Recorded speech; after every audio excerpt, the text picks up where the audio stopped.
kui mu vanaema oli veel väike tüdruk, hiilis ta sauna, et vaadata, mida nad surnud seal teevad. Tegi sauna ukse lahti ja mis ta nägi? Inimkõrgused kanad pihtas.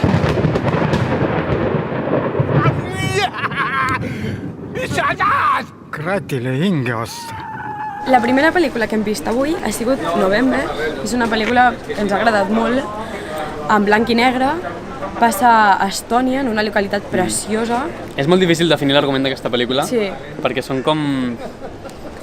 Jo ho he vist com si ajuntessis com en un poble totes les llegendes, totes les supersticions, tots els contes de poble i els ajuntessis tots en una sola pel·lícula. Sí. No? Perquè, per exemple, hi ha com uns personatges que són objectes, eines i objectes inanimats, però que els hi donen una ànima i aquests objectes agafen vida, no? Els diuen crats, són com uns personatges que hi ha a la pel·lícula, no? Que tenen una part important, podríem dir.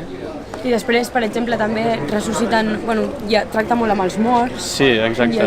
Fan com un ritual dels morts. O sigui, va tocant com moltes coses, que és totalment això, una agrupació de llegendes. Dintre d'aquest món hi ha una història, que és una noia, que és la protagonista, que està enamorada d'un noi del poble, però aquest noi està enamorat d'una... La baronessa del castell. Sí. Llavors d'aquí pues, neix aquesta història, però clar, està barrejat tot aquest toc de fantasia amb els contes i tot això, que no acabes d'entendre el que està passant. No, mai te n'adones realment de per on estan en l'argument, d'això, però el món amb el que està situada la història és tan maco. Molt poètic, sí. No se't fa pesada.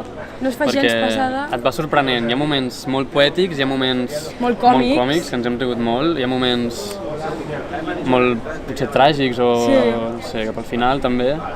Però en general és tranquil·la i molt maca, és molt agradable de veure. Té molts personatges també molt curiosos però molt entranyables també jo crec. I és una pel·lícula que jo crec que podem recomanar bastant.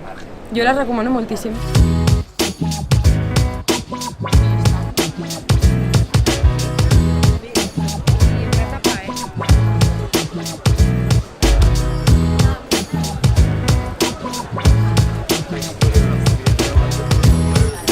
Mal rollo.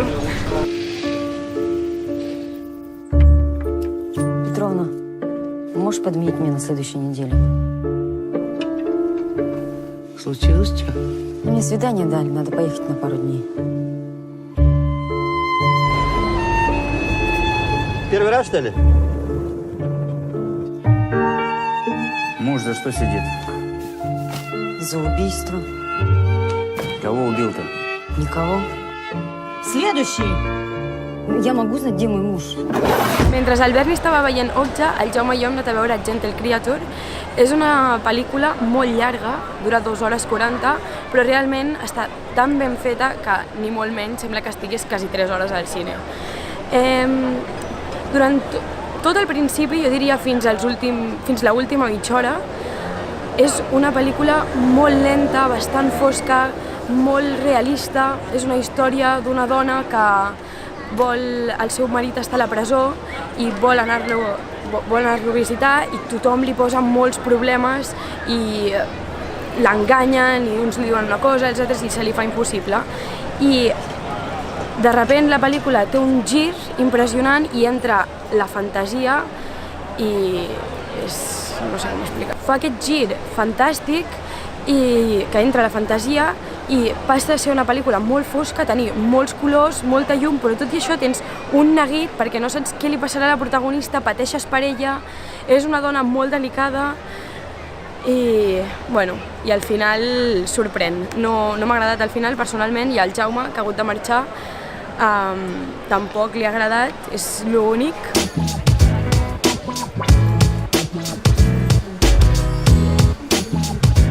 We needed a miracle. And then we got one. This beautiful and special little creature will be a revolution in the livestock industry. Our super pigs will not only be big and beautiful, they will also leave a minimal footprint on the environment, consume less feed, and produce less excretions. La tercera pel·lícula del dia ha sigut Okja, mentre els altres estaven veient a Gentle Creature, jo estava a Okja.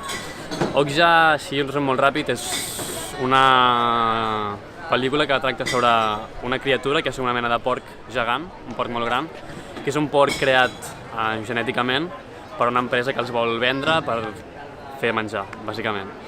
Aquests porcs els distribueixen en unes granges i en una d'aquestes granges hi ha una nena que creix amb aquest porc gegant, que és Okja, i arriba un dia en què l'empresa aquesta vol tornar a recollir tots aquests porcs per començar la producció de la carn. La pel·lícula és una crítica al sistema alimentari, la producció de la carn, etc.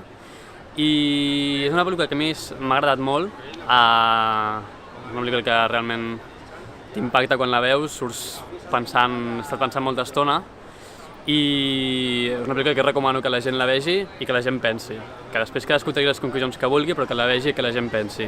I jo només comentaria, sense comentar com acaba ni l'argument ni res, jo personalment la pel·lícula l'hauria acabat diferent. La gent que l'hagi vist ja suposo que m'entendrà, la gent que no l'hagi vist recomano que la vegi i que decideixi si al final li agrada o no. I també recomanar que us quedeu després dels crèdits perquè hi ha una escena que està guai veure-la.